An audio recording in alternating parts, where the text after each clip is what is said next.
nhớ chọn không gì sai sợ đời đó nu nào giờ nu ở bây giờ nu cậu ăn đến nu đó giờ làm một chỗ luôn ấp chia lên cậu chua là giờ nu nó bây sợ đời bây tua kia để nó bây chín cái nào đó lúc xưa đã tôi đã tỏ lúc xưa gọi là tỏ luôn ấp chia lên cậu chua là bây sợ đời trong xưa chín cái nào để nó nữa ok lúc xưa là mà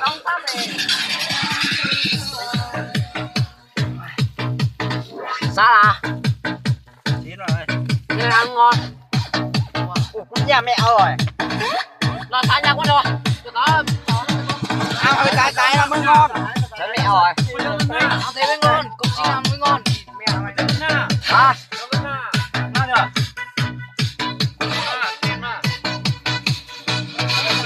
ô chỉ cá chỉ tiền luôn đây không à dạ cái này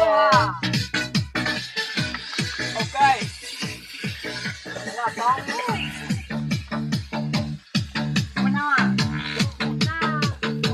có quán nhỉ dạ cái này chúc mừng năm mới mà Thanh à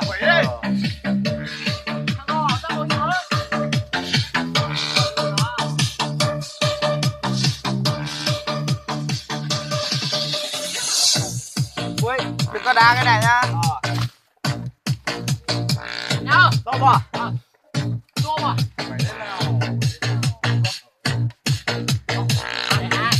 cái tao lá chuối mà cả lá chuối thế này có hay sao có đó sao thế nào sao đây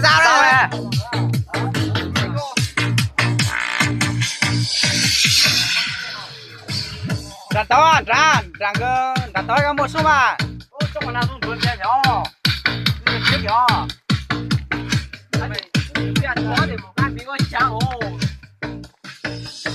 mà một tí ấp phừ nó nó tông ăn nó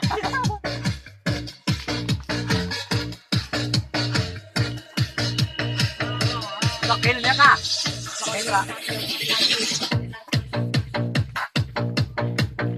mày chạm lạc kinh đối rồi hả mày chạm lạc kinh đối rồi đúng này đi phụ ra ta lại yếu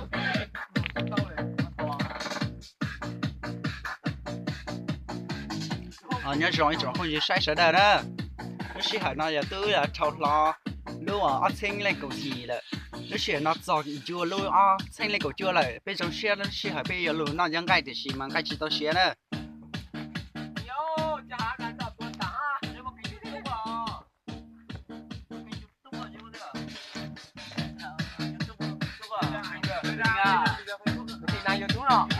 cái mấy giờ bây giờ là 22 giờ 23 giờ 59 cứ để yên đi 23 giờ 59 rồi còn 1 phút nữa thôi 1 phút là sang năm mới 1 phút nữa sang năm mới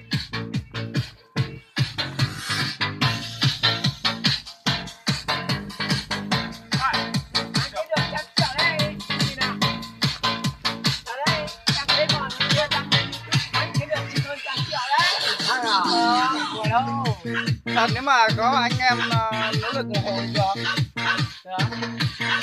anh cứ đăng lên em lấy hộ cho anh đây mình chỉ đăng ký thôi đúng rồi mình chỉ có đăng ký là đăng ký bánh thật mà em thấy các khá bảnh nó nó đăng lên ăn kiếm được 100 triệu mà khá bảnh ấy khá bảnh cái thằng đầu gối nhất Quảng Ninh ấy Quảng Ninh ấy thằng nào cũng có nhưng mà không cần người ta đâu mình làm mình cũng làm được 100 triệu thì cũng có nhưng mà quan trọng mình có làm được không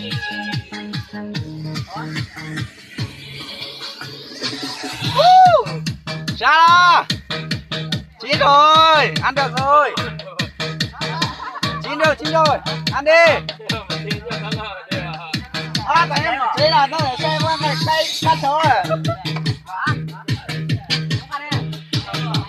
ui tao cây con chỉ đâu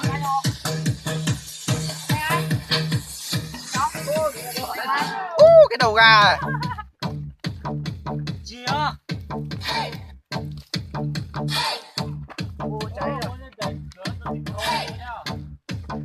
qua nó xong ăn cái của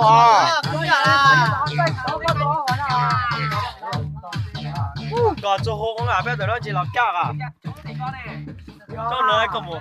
做什么呀？喂，你看这，你看这，你把这拿过来，这过来给我找来，过来找来，别弄白了的。看看怎么样啊？哇，这么大张，看看我回去了。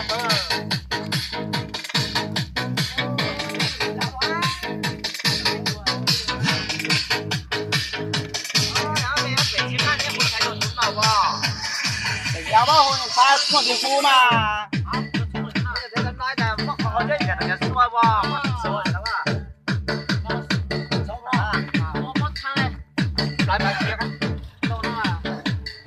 ？cái sao? Nó nhỏ cả. Bây giờ bắt thằng yo. Bắt thằng rồi á. Bây giờ bắt thằng rồi. Hãy subscribe cho kênh Ghiền Mì Gõ để không bỏ lỡ sao à? Không có đúng nào.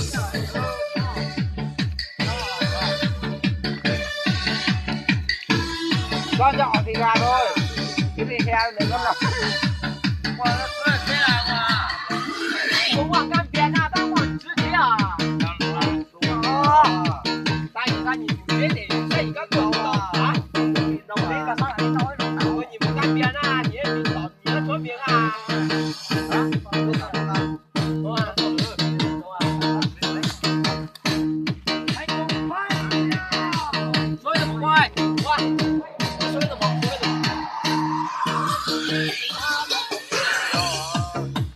Sao bảo tụi nó đút ta lên. Đi ra. Nhà có xong rồi mà nè.